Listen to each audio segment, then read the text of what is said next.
Hello, Dota 2 fans, and welcome finally inside the North American qualifier for ESL One Genting 2018.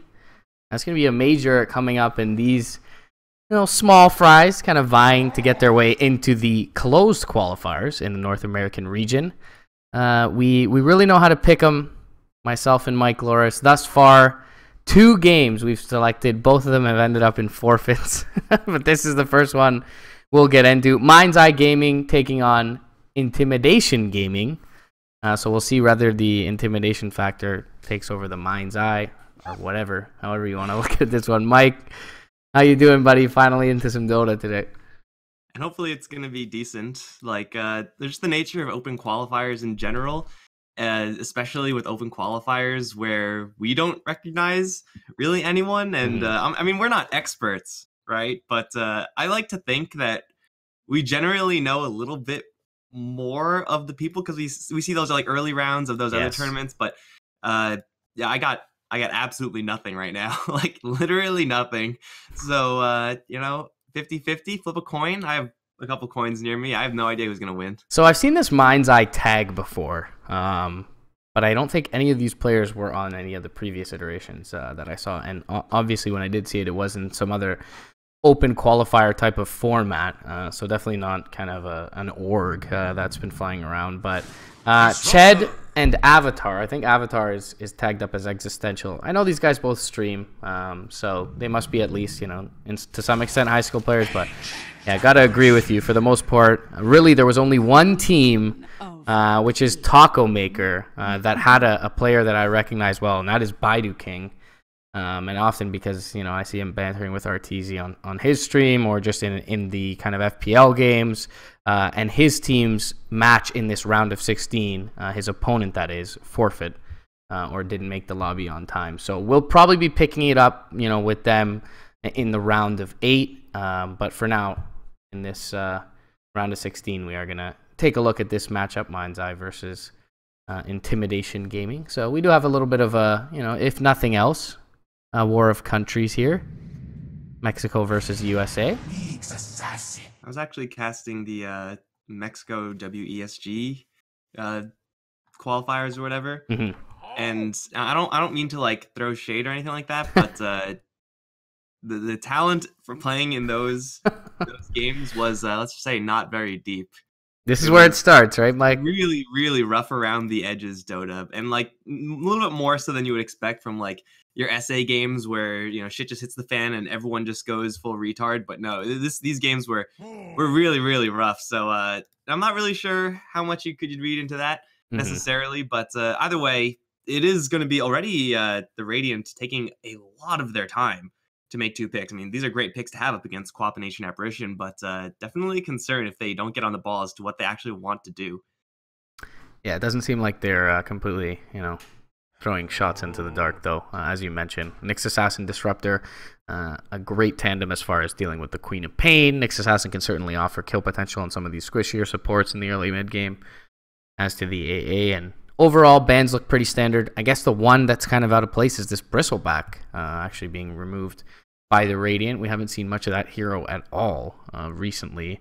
Maybe you can attribute part of that to, Viper having a break ability now, so early on in the game. Silver Edge in general, just countering the hero, the previous nerfs. But that was an interesting one to see. They take out the Ursa as well, and that is going to open up for Mind's Eye's Chaos Knight here.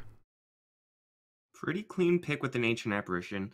Just a 1-2 punch in lane, and I had a third hero to that, and you could definitely go for an offensive tri-lane. You don't have to, but you can. And is going to be a little bit of a concern still because the Radiant can still pick up a Wyvern. I'm not sure if Wyvern Disruptor is really what they want to do, but with the Nyx Assassin to go to the off lane, like you can get some really good answers up against this CK. But that being said, I'm not really sure if Disruptor Wyvern is really something that they want to be doing. Probably just going to be Nyx and Disruptor as the support duo, in which case CK doesn't really have to worry about a ton. Like CK as a hero, really powerful in lane, but you really have to watch out for just a couple of really bad matchups. Because if you're up against one of those matchups, you're just screwed, man. Like you just can't function until you get your heart, and then even then it's a little bit of a difficulty. But it looks like Sven, though pretty good up against CK, still not going to be like a pure counter pick. It's still CK who's expected to have a decent time here. Yeah, definitely so. Gotta agree with you on the assumption that Nyx will be in the support role. You know, since the changes to denies in the off lane, it just really feels like you either need an aggressive dual lane or a hero that just naturally, you know, maybe like an Axe, Timbersaw, these types that can actually pressure the safe lane to some extent, can get up near the wave at the very least. And although he has some good base armor and regen, Nyx Assassin with a stun in lane like a CK and, you know, something like a cold feet to proc after that just seems like it would be a very difficult time for him in the 3 position. We'll see if they flex him, you know, to that laning configuration thereafter. Maybe the more interesting pick to talk about for us here, you have, you know, CK, who is a pseudo initiator, has some good range with the Reality Rift. Queen of Pain similarly. Kunkka, he can initiate, but does, you know, offer, in my opinion, at least a lot more as a counter initiator. Seemed like an instant pick after the Sven. So a little curious to me as to whether Mind's Eye kind of consider this kite ability that the Kunkka offers, at least pre-BKB, as, you know, a pseudo counter towards that Sven. At the very worst, it's like we have a CK, we have an Ancient Apparition, we have that stun placement already. X marks with Ancient Apparition, that's a functional combo even without a CK there. So you're looking at a trio or a duo of heroes that can just go into any given lane and just put the screws to that hero. Even heroes like Underlord, like you're really tanky and you may not be able to kill the Underlord every single time you actually start casting spells, but the damage is just going to be so intense and the threat level is so high with these supports that Mind's Eye really will have the run of the map. Like compare it to Disruptor and Nyx Assassin. Nyx Assassin is annoying, but he's not really going to kill off a Queen of Pain unless he has a large amount of help from the mid lane. And I'm not even sure who that can possibly be in order to kill off a Quap. Like you have to harass her a lot beforehand. So this is Mind's Eye saying, we're going to really put the screws to you early on. We're going to try to snowball. And it's a pretty good strat if you think that the enemies are, for whatever reason, inferior to you. It's like, why waste time? Just snowball and win the game. Definitely agree that they are going to look to group up and take an advantage. That being said, I think the reaction... Say again? They skipped the ban, or is that not loaded on my screen? No, they skipped the ban. I think... Okay. All right, so confidence from the Radiant side, but to my most recent point, I think that the reaction to this kind of team fight that Mind's Eye has been assembling has been appropriate thus far. Underlord, he fits the mold of that hero that kind of can sit up on the wave with the Atrophy Aura and the Firestorm and pressure the CK a bit. Another thing that he does is just provide information for the team, as he's more than likely able to constantly push in a wave, bait the enemy into going in on him and just gathering information. And with the first 3 picks in the Radiant lineup, you see pick-off potential in spades. Sven, Nyx Assassin, Disruptor. You've got great chase ability with the Disruptor and with the Warcry, and the Nyx to be scouting to open for, you know, what seem to be favorable engagements. And the Radiant stick with that theme here, picking up the Ember Spirit in the last spot. And it does definitely need to be said that Ember Spirit can have a really rough time against big physical damage dealers like the CK and potentially against an Orchid carrier like the Queen of Pain. Even the X marks can cause him a little bit of, you know, can be a bit of a nuisance to him. But I like the direction I feel the Radiant have gone in response to this CK-centric lineup from Mind's Eye, where they want to take a big fight and want to take an objective off the back of it. And if the Radiant can kind of just push their waves out and just look for small key picks here and there, they can drag the game to the point where Phantasm wasn't used to gain enough of an advantage. So, hey, you know, it is an open qualifier, but these guys, they seem to know something, at least in my limited opinion. Yeah, they definitely have some serious game plan going on right now, at least from the Radiant side. Like, once you get a Blink Dagger on Sven or a Shadow Blade, what have you, anything really, something to make you mobile, that and the Nyx Assassin and the Ember Spirit, like, they're all just going to be looking for targets, and they can get in and get out very, very quickly with the Underlord. Like, Sven is not really a sieging type hero. Like, if you're going to go for objectives, you're going to go for objectives, and you're probably going to get them pretty darn quickly with the God Strength pop. And with the backup of the Underlord right behind him, like, they can just commit to those structures without too much risk, except for this Kunkka. That's the only like real big concern, is that if you do try to go for that, X marks the spot is pretty darn good. So they do have to watch out for that spell, but they can crash in really hard and then disengage really, really quickly. So the Radiant do have that luxury. Whereas for Mind's Eye, like once they go in, they go in. Like they can't really back off, except for the Queen of Pain, I suppose. But they are going to be forced to commit into fights without really any backup plan.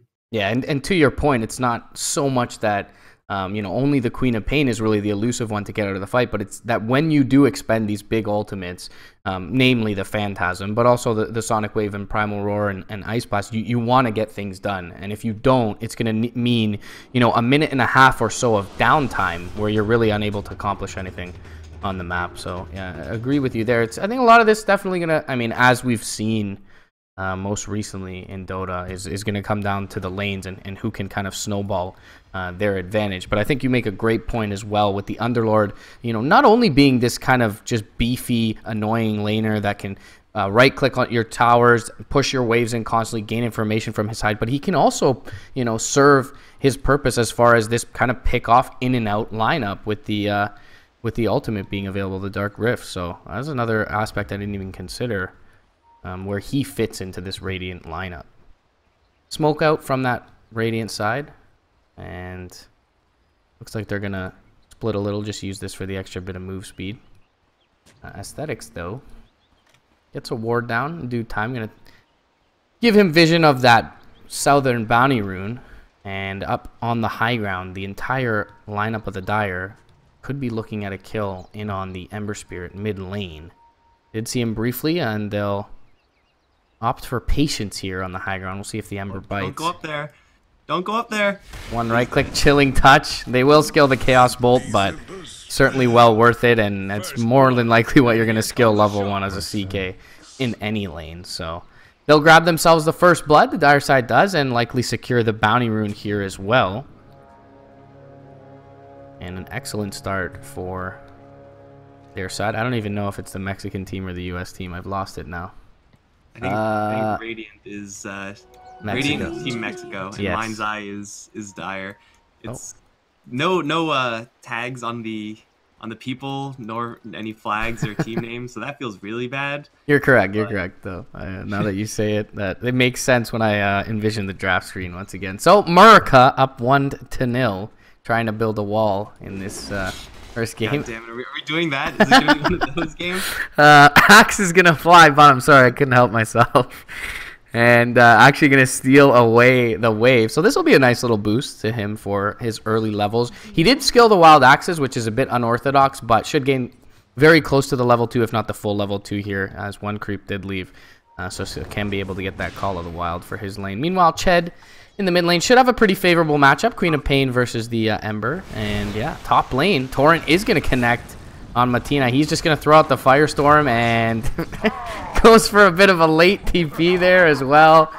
But 2 kills to 0 now for the Dire as they draw first blood in top lane.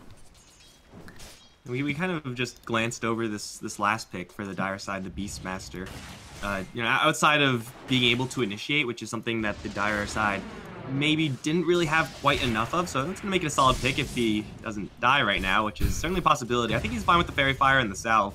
Yeah. Thunderstrike does a lot of damage, but probably not that much damage, but he is a hero that combos really well with the CK because illusions and attack speeds with the aura, like, I'm pretty sure that works properly, and that is just disgusting. But even outside of that, this is the type of hero that really makes use of the fact that they have so much pickoff power. You get the vision with the Hawk. The Beastmaster himself is just a one-man gank train. Maybe not versus everyone, but if you see someone, you should be able to put a lot of damage into them. So the Dire side investing a lot into their lanes, and as you said, like nowadays, especially in these games where we're not really sure the difference of the skill level between these two teams, like going all out in your lanes can very rarely do you wrong. Like that's the way to go. Yeah, definitely so. Underlord trying to soak some experience top lane. And, to your point, even if they don't get an extreme amount done as far as kills in these team fights when the Phantasm is used, that Inner Beast can make it so that they at least get some structural damage. Mid lane, God's Gift to Women, which is apparently a pirate captain, is going to take a few right clicks into the Ember Spirit. And then already advantageous lane for Ched. Although, gotta say, the Ember Spirit doing very well in mid lane as far as CS goes. Pretty much at equilibrium with the Quap, who just has a couple more denies on her side. Yeah, the mid lane's going fine, but the problem is certainly in these other lanes. The Underlord is like jungling, and he's not even going to be jungling safely. God's Gift is moving in and just being a nuisance. And over in bottom land, like Sven and Disruptor is not really a super dangerous combo, especially when you're talking about Beastmaster, who's one of the tankiest heroes just in the game, period. So he really doesn't have much to worry about here. Like, he's just not going to die unless Nyx also comes in. So the side lane's going really, really well for the Dire, and maybe in top lane? No, they're trying to look for these kills, but the CS is coming in through all three of the lanes. And of course, that means that heroes like AA, heroes that can really just avoid conflict till level 6, they're going to be feeling pretty comfortable just to do whatever they want in the jungle. Yeah, Underlord, you know, he can do a lot of farming in towards the mid game, but in order to do that, and he does have a lot of freedom as far as his item builds go, but in order to do that, he needs some levels. And currently, the Kunkka sitting 2.5 to the not even 2 of the Underlord, so that is certainly, you know, not going to bode well going forward for the Radiant. And as you said, you know, trying to jungle, but rip Iron Talon, not going to be the easiest feat. Two-man Impale, though, does come out from Deus here top lane. Chilling Touch is going to be popped off. Can they get the body blocks off? No, the Torrent is there, but the Thunderclap coming through from the Disruptor, who just recently TP'd in, bringing Kunkka low, although strength-based hero, 740 HP. Looks like he'll be just fine. Existential even turning around. X marks is going to allow for the Kunkka to TP back home. Do a little regenning and grab himself a ward, and he'll be right back onto the battlefield. At half HP, I'm not really sure if that was worth it. I mean, I think it would have been pretty sick if he was able to just like load up, like someone else buys some regen and they just share it all around, like Express Courier. But over in mid lane, Ember Spirit's just dead. Ched just jumped in on him, a couple too many daggers, and you can only dodge so many.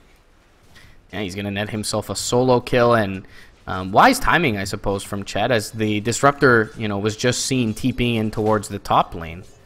So just a couple of screams and the Shadow Strike, as you mentioned. A little over 600 damage and netting him the kill on the Ember Spirit. Forces out a TP from the Nyx as well. We'll see if they make any movement towards the bot lane. Disruptor just TPing recently, and now the Nyx Assassin TPing as well is going to mean it's kind of 1v1 in this bottom lane. And the Beastmaster has done well as far as keeping up with levels, you know, just about equal to the Sven here, looking to eclipse the level 5 mark. But it is towards top once again to look to disrupt the farm of this Underlord, where the support duo, the Dire, goes. Chilling Touch going to fly out. Cold Feet will be there as well. X back into the Torrent, and a nicely executed kill. As, yeah, bottom lane are going in as well on the Beastmaster. They'll bring in both supports for this. Stormbolt will net the kill, and the Ember Spirit, again, going down mid lane solo to Ched, who was having himself a game early on the Queen of Pain. 2-0-1 already is his KDA, sub 6 minutes in. And already has 2 null tallies on the way to presumably what'll be his Veil. So Team America 5-1 in this first affair of the NA qualifiers. Now Reality Rift, yeah. Bettina into the Cold Feet. Torrent will connect. Underlord gonna fall once again. Deus under the cover of smoke and invisibility, though, looking in towards go mid. Ched actually did use the blink already, gets mana burned up, has 3 wand charges, and is decently tanky. But if they hit a stun here, they should be able to kill him off. Glimpse into the stun and the chains, they kind of overlap them. Blink cooling down, now stick up, blink away. And Ched makes it out, and just not properly chaining their spells together is what's going to allow the Queen to live in that mid lane. Would have been close regardless, but I feel like if they properly chain those, they should grab the kill. Losing a hero in the off lane here or there, like especially a hero like Underlord, who can really, really quickly recover if given just a little bit of space, it's not really a terribly huge deal for the Radiant side. Losing the tower is a little bit of a bigger deal, but the real concern is that this Quap, like, not only survived that gank, but is just smashing the Ember Spirit. Net worth-wise, there's no competition. He has 3 deaths to his name, and he does have a little bit of a jungle to farm, a little bit, but this Queen of Pain can absolutely roll this game. And you're looking at an entire draft that is kind of built around getting these pickoffs and keeping tempo in the game. You got to shut down the Queen of Pain or the CK, just one of them. But the fact that neither of these two have been slowed down, and the Beastmaster also has a freaking medallion already, means that this game is going about as good as it could be going for the Dire. And it might be going a little better because Sven is pretty dead. Yeah, they get the Primal Roar off. He didn't even get the War Cry in time, and will just end up dropping. They even drop the X down to secure it, but not really needed. They'll get a big kill on the Sven. Won't yet transition this into a tower push. They do have 1 level in the Inner Beast, so could put some damage in, but they'll be content with that kill for now. They'll look to farm up the stack instead. And any sort of possibility for recovery there after the death from the Sven is going to be denied from him. Meanwhile, Existential finding some space in the mid lane on his Ancient Apparition will ding level 4, and they may just run into the Ember here as double damage picked up by the Queen of Pain. X is going to be there onto the Ember. He has no mana and no way out. And Ched is going to be 3-0-2. Starting off the killing spree on the Queen of Pain. And look how deep the CK's even playing. It's just how dominant they've been. Like, he does have some vision on the cliff, but generally when you see this tower taken early, it does mean that they have to get back kind of to the jungle. And yeah, Reality Rift, you will get him indeed, Mike, as he's playing so deep even after they show 3 heroes bot lane, and all he gets for it is a kill and to walk away completely unscathed. So Ember Spirit trying to punish now, but it feels like he's a bit too late to this one, and just a little slow on the trigger for the Radiant side. Now rotating in is the Kunkka. He could be in a little bit of trouble here. Does get the X back into Torrent. They're going to Phantasm for this. Reality Rift jumping forward onto the Underlord, and easy few right clicks should net a kill, but it cost them the CK, as finally we do see the Radiant react in numbers. No glimpse available for the Disruptor, who's a little bit low on mana, and Sonic Wave over the top. Scream will only connect onto the Disruptor, but it nets the kill for the Queen of Pain. Still looking for the Kunkka now is the Ember Spirit, as he's going to get slowed up by the Shadow Strike. Kunkka may just be able to walk away from this one. Has a Sleight of Fist in a second, but he goes down before he can get it off.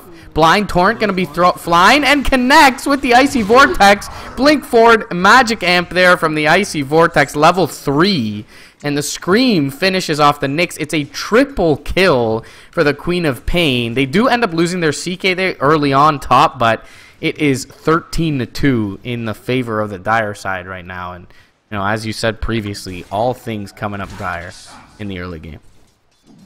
And that Kunkka play was... Oh, you're not done yet, actually. Yeah, Roar. They're going to go ahead and kill the Sven again. He God Strengths because he doesn't have War Cry. He has 16 charges, maybe baiting them, looking to take out... Oh, the X back, but the tower does take out the Beastmaster. And Sven will actually stand his ground here, bottom. But, you know, God Strength on the sidelines now. Could feel a little bit vulnerable in the next bit. He is going to press forward for more. Needs 2 right clicks to kill off the Kunkka. And the third will get it done with the Mask of Madness just freshly delivered. Now an Impale flying out, the Ancient Apparition, and Deus gonna, you know, with his Sven not really in fighting shape, think better of it. Glimpse back onto the Quap, and then know she's in the area, so they'll TP out the Sven immediately. And he'll grab himself 2 kills, only 4 for the Radiant side, but 2 of them going towards the Sven, and he's the only one really keeping up as far as net worth goes with his counterparts in this one. So maybe some signs of life now for Team Mexico. Oh, Gomer Pile. This Disruptor's having a rough time. He won't die here, but still, like, being bullied back like that just feels really bad. And what also feels bad for the Sven is the fact that, yeah, you did get those kills, and that is going to be really, really good for him. But in this particular game, that's not quite enough. Like, no one else is going to do the heavy lifting. Oh, everyone's going to die in the bottom lane, I feel. Yeah. Primal Roar. Now the X back into the Torrent. Carapace will only delay the inevitable. They bring everyone but the Queen of Pain to bottom. And speaking of the Queen of Pain, she's not even afraid. Mid lane, just duking it out with the Ember Spirit. Blinks back in the nick of the time, will assume the high ground. And secure in the fact that they'll get the tier 1. They even bring the Kunkka in towards mid, where X-Torrent being set up on the Sven. Queen of Pain does have an ultimate, but Sven rather tanky, 1500 HP, does have some wand charges as well. And it'll just be a space creation maneuver as Aesthetics takes out the tower bottom lane in the meantime, and really no trades being found elsewhere as top lane's still healthy. But yeah, they are looking for the Queen of Pain. This is a big kill with the Static Storm. Ice Blast does connect onto 2. She actually blinks out, and with the Coco's Rum is going to be just fine. Now X back onto the Disruptor. They don't really have much else to keep him in place. 2-man Root coming out from the Underlord, and a couple of right clicks with the Mask of Madness from the Sven, trying to take out the Kunkka, but he's rather tanky. Body Block's trying to come in from the AA. He'll sacrifice himself for his Pirate Captain. And now the X-Torrent flying out mid. Queen of Pain nearby, but extremely low. Has the Sonic Wave and Scream. Does she think about using it here? No. It won't get in range for the X. Well, it seemed like they should have been. It was level 4. But don't end up getting it off on the Sven. And so they lose the AA, but still grabbing a couple of kills mid. It ends up being a 3-for-1. So says the fight recap. And they also got that tier 1 bottom in the meantime. Oh man, with December Spirits having such a slow game, the Underlord, I mean, that what we just saw there, that's pretty much the extent of what Underlord can actually do in a team fight scenario, a scenario where the hand of the Radiant is forced. And the Sven is doing some serious work, that's for sure, but looking at his Ancient stack situation, there are none. In fact, one of his Ancient camps is, well, most of them are gone. I'm not really sure what happened to that one, but this is a situation as Sven where you absolutely need some stacks to clear and super accelerate, because if you do get that Miracle Impale / Ravage, if you do land the Static Storm, the Pit, you can just cleave everyone as the Sven, but he needs to be really farmed for that, especially if the Underlord's going to die again, which it looks like he's just going to. Yeah, Bo will finish him off. It's all on the Sven in this game, and that's really a rough place to be up against a Beastmaster who has a BKB Piercing Disable, and of course that Medallion of Courage build up. You're up against Ice Blast, so even Lifesteal Sustain with Mask of Madness isn't super dependable. Team Radiant are in a really, really bad spot here. Yeah. It's not even so much, how poorly the Ember Spirit is doing, but, just by virtue of that, how well his counterpart is in the Queen of Pain, who almost has the full Orchid. Went for the double null build-up, but didn't need to stop off for the Veil. Felt like she was snowballing hard enough. 7-0-3 already on the Queen of Pain. Can just go straight into the Orchid. And so the Ember Spirit with really only Bottle Aquila at this point is going to be, even more hard-pressed to be pushing out lanes and staying on the map. And they do kind of have an Underlord to do that. But in general, at this point in the game, 15 minutes in, your Underlord has one item, has a boatload of levels, and is rather tankly. But at this point, only 2 points in the Atrophy. And no items, and now bot. Speaking of that Ember Spirit, Primal Roar going to be used, and Ice Blast should, well, Sleight of Fist and Chains get him out. They do connect with the Ice Blast, though, on the Sven, and that is going to force him to play rather safe. He takes the last will, though, from the Necronomicon Warrior, and the Cold Feet going to proc here. He's getting real low. Icy Vortex kind of keeping him in range, and will get taken out to the right click of the Necro Archer as the Hawk continues to scout him out. They do get a return kill, however, on the Kunkka with the Ember Spirit, who can desperately use these kills. And the Nyx Assassin rotating through for Deus as well. Existential could be in trouble, but bringing in the CK, and one-man Impale will keep the CK back specifically, as he did have the stun to try and initiate there. But a nice little show of muscle here from the Radiant bottom lane as they take some sort of positive engagement. They do have a Glimpse Static Storm here. Phantasm, though, going to dodge it, and right into the Ember Spirit, immediately chunked down to the Rider of Chaos. And Pit of Malice, as you mentioned before, low level at this point, barely keeps him down. He'll press forward for more. Reality Rift cooling down in 1 more second. Icy Vortex gives him the vision. Triple kill for Fuzzy Sloth. And he'll have another Reality Rift shortly if the Nyx Assassin can't fog him, and he indeed will not be able to. Ultra kill for the CK. Sven teeping back in, but now everyone coming through from the Dire. Primal Roar from range will connect. Reality Rift backwards. Ice Blast is not going to hit, but the Kunkka is nearby. They do not have the Queen of Pain here. Torrent Bolt will connect. Sven's still pretty tanky, and without the Queen of Pain's damage, looks like they'll be more than content with an ultra kill for their CK. Ember Spirit, though, looking to find that CK. Gets the slight chains. Now they'll rift forward, and yeah, with the Activate Remnant, Exalt will grab himself a 5 kill streak and 1,000 gold off of that CK. And that gives him nearly enough to finish this Battle Fury if he wants to go that route. Seems like a rather greedy route, but he's got that queued up, and a big kill for the Ember. Well, CK definitely making the Chaos Gods pretty proud on that one. Definitely a lot of skulls for the throne, but all that being said, it is very weird to see the Dire side get a Quap like super catapulted ahead. She's 7-0-3. She picks up an Orchid and then goes and farms and split pushes. It's a little bit odd to see, because for sure if Queen of Pain was there, clean sweep for the Dire side. Like, this is a 9K net worth hero. Easily one of the most powerful heroes for the Dire that she was just taking a tier 2 tower. It's not bad, but it should have been a little bit better. Hey, she's going to get something. A little bit of blood on her hands. She's going to find the Disruptor, but it looks like the fight continues. Underlord in a bad spot. Yeah, boat going to connect. Ice Blast is there as well, and just one more Scream. Right click will finish him off. Godlike streak already for Ched. And you mentioned kind of the potential for discrepancy as far as skill on either side. Definitely an odd decision for Ched, not to join the fight bottom. Didn't see if, he had just TP'd top to go split push after as soon as the fight started, the TP of the flop finished. Yeah, so maybe rather odd, but either way, he's still able to kind of progress forward in this one. Snowballing out of control, 9-0-3, and now they'll grab up an Aegis, give that over to Fuzzy Sloth's CK. Ched working on what seems to be a Lincoln Sphere at this point. Definitely a lot of value against the mana burn, the glimpse.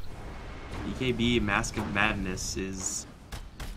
it's a very powerful build. It does feel like he needs like an Echo Saber just to be able to snipe those kind of softer heroes in the AA and the Sven. But honestly, he just needs more gold. Any item at all would be great right now. Blink Dagger, I don't think he can really afford that. He kind of has to rely on his allies to set up for him, like kind of sacrifice an ally in order to get a Stormhammer from range and just kind of run in. Blink Dagger doesn't actually give you any damage, so that's... I'm pretty sure just not a viable way for the Sven to build right now. Everyone else, we got the Battle Fury on the Ember Spirit, which is a really nice item to have up against the CK. His style is the way Phantasm works with Reality Rift. Like, he tends to clump up really, really heavily. But that being said, CK has a double life and almost a heart. I'm not sure if just the Battle Fury is actually going to make the CK feel any danger. Like, it's just not enough damage. Yeah, and that end, it really gives zero added survivability to this Ember Spirit, who, we've seen get taken out a couple of times already in rather hasty fashion. Glimpse top lane will bring back the Kunkka. Nicely done by the Disruptor, who actually dies for it, it seems. But they'll get the Kunkka kill, and they should get a tier 1 on top of it, and kind of any relatively even trade is a good trade, considering how deep in the deficit the Radiant are. They'll get kind of a 1-for-1 tower trade, but Phantasm queued up bottom lane already, and Fuzzy Sloth gonna get to work on the tower. Look at this attack speed of all these units. Yeah, he did get the extra illusion as well on Fuzzy, so with the Necronomicon and the Inner Beast, Sven trying to make a go, gets Orchided up, will purge it with the BKB, tries to take out the Phantasm's illusion, but the Primal Roar comes through. Ice Blast does connect over top the BKB. Sonic Wave looked like it may have whiffed on the Sven, but they still have enough to shatter him. Sentry drops down, they'll find themselves a Nyx Assassin. Fuzzy Sloth has the Aegis, was kind of daring them to take it out, but will pop the armlet, go back into work on the Underlord. Dual buybacks come out from the Radiant side. In the meantime, though, they've killed off a couple more. Aegis is going to drop here, but still rather healthy is Team USA as they look to breach the base of the Radiant. They'll take the Shrine, or tier 3, so that Shrines are vulnerable for now, and they'll, grab themselves a couple of buybacks away from the Radiant, but we'll play it safe for now. Up 30-9, no real reason to rush this as Phantasm is down. That is a lot of their kill power off the table. They got 4 kills, forced 3 buybacks when they only had 4 heroes. Kunkka had that scenario up in top lane, so definitely a show of power from the CK. I can't really see the crit numbers, but man, the Sven just got absolutely destroyed because, again, he decided he would be the first one in. And when you're going for this build, when you're this important to your team, you're not the first one in. If you are the first one in, you're not going to find success because of all those tools we mentioned earlier. You have to wait for the Roar to be used. You have to wait for all these other BKB piercing tools to be used, and then you need to make your approach. It's really thin, and it's not a great way to play, but beggars can't really be choosers in this scenario. So the fact that he charged in first, relying on his BKB, yeah, unfortunate for him. They're going to find the Kunkka, though, and kill him off pretty quickly, I would assume. Yeah, Nyx will get this scouting done, but the Ice Blast connects onto 3. Can they turn this one around? Static Storm just onto the AA, who's already expended the Ice Blast. The Primal Roar comes out onto the Sven. They'll cleave him down, and now working on their next target is the Ember Spirit. So already the 2 main cores taken out. Aesthetics looking for more Reality Rift, one big club, and down goes that Disruptor. Now Underlord going to be caught out here. Wild Axis will scout him into the next reality rift, and it is a harsh reality for the Radiant, who have succumbed to a couple of different ultra kills now to Fuzzy Sloth. Meanwhile, top lane, Ched, he's pressing forward on the Queen of Pain. Stick charges will try and keep the Nyx Assassin alive, but the Soulburn finishes him off. Ched has another blink, and the Glimpse will just get him back towards the tower. Will he'll start to do work. 5-man wipe across the map for the, well, I guess it would have been 6 overall. Either way, Ched going to start to work on the racks here. Kills for the Radiant to be able to afford right now. I mean, question, can you kill a CK who has 4,300 HP? I'm not really sure if it's possible. Not in this game, that is for sure, as they'll take out a 7th kill in about 2 minutes. It was the buyback of the Nyx Assassin, or the Disruptor, excuse me, that made the 6th kill there. But yeah, this is the beginning of the end, no doubt here, as really well played throughout the game from the Radiant side. Impale will connect onto 2, though. They may end up losing their CK here. The Activate Remnant does end up bringing him down. Sven still standing. Static Storm not really going to hit on much. And they do end up bringing down the Sven to the tick from Ched's Quap. X going to find the Disruptor. That's a dieback for him. Everyone dead on the Radiant side. Cannot re-enter the fray here. As a double kill for Kunkka takes out the Ember Spirit. Underlord trying to get back into this one with the Nyx Assassin, and a show of honor from the Radiant side as they try to fend off the opposers, but having lost already the top lane of Rax and tons of heroes bleeding away, really only feels like a matter of time here, 24 minutes in before their base is taken out completely. They do buy back Fuzzy Sloth here on the CK, start to get to work on these Rax's mid lane, and no real threat for the Heart Armlet CK Echo Saber as well, 4,300 HP. As you alluded to. X should find them a Disruptor into the Torrent. Fuzzy Sloth thinking about it. He's going to get rooted up. Ice Blast will fly through and shatter the Disruptor. Chaos Bolt going to be thrown out in kind of a celebratory manner here for Fuzzy Sloth as they take out the 3rd lane of Rax without contest. Ember Spirit back up in a second. Sven is there as well. The last stand here coming out, and the Primal Roar Aesthetics under Shadowblade finds the Sven before he can initiate. Sonic Wave Scream finishes him off and finishes the game effectively, as Ember Spirit does make it back to as well, but only to cower in fear. Static Storm flies out onto the Quap. She's pretty tanky though with the Lincoln Sphere, and yeah, just turns and right clicks into the enemy. Full wipe is going to net the first win of the day for Ched Dota Avatar and his squad, as the Queen of Pain looking like, you know, one of these new MMR system matches where 17-0-10, kind of in a different bracket than the rest of the players. And that's just the nature of open qualifiers. You gotta assume that you're much better than the enemy, and I mean, sometimes it's gonna be right, sometimes it's gonna be wrong, but if you invest a lot into your lanes and kind of forsake like everything else, just look solely towards your lane matchups, then you're gonna get pretty damn far.